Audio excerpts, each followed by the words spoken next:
I know we just spoke about Joe Biden, and I have to get your thoughts on what has happened to his son, Hunter Biden, who has been found guilty of 3 gun charges. That could see him jailed. Roger, what's your take on the whole situation? It's fake. It's more of the same Biden Democratic lawfare. Not declaring that you've taken drugs on a form to buy a gun is, a pretty unserious crime in America. And nobody gets jail sentences for that. And it's a trap. And we're all supposed to go, oh, look at that. Justice is real. Oh, they haven't hijacked the American legal system. Oh, look at that. So the Trump convictions must have been honest. There was nothing fishy there because, look, they even put the president's son in the dock and convicted him.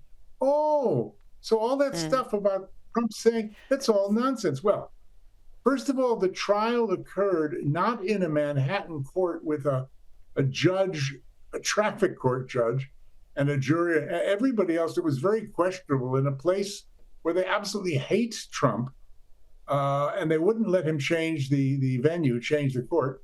Whereas Hunter's case took place in the tiny state of Delaware, which is, would probably fit into the Sunshine Coast, and it's been controlled effectively by the Biden family for generations. So, Joe probably got a phone call. Hey, Joe, Mr. President, do you want guilty or not guilty? It's a fix.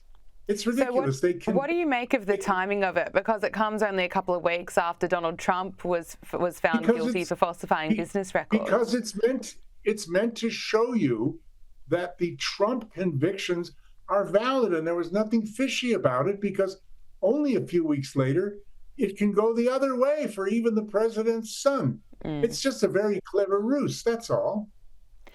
There's speculation, as you've alluded to as well, about these gun charges, that they're probably not the most serious charges that should be brought before Hunter Biden.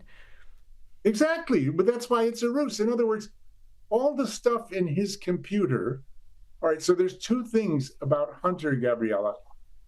All the stuff in his computer, the alleged pornography, pedophilia, orgies, schmorgies, drugs, and then the other thing about Hunter is the peddling influence for large sums of money alleged to Ukraine, China, Russia. Now, impeachment proceedings are going on for the father, Joe Biden, in Congress about those influence selling and other improprieties, but he hasn't been charged, with any criminal activity yet. So, people they're not buying this, many Americans. This silly little, it's not even a gun charge, it's lying on a form. It's not the most serious thing in the world when he should be charged for all the rest of this stuff. So what this case, and you're right about the timing, does is it cleverly deflects the attention for all the serious things he's done wrong that he should be prosecuted for, they say.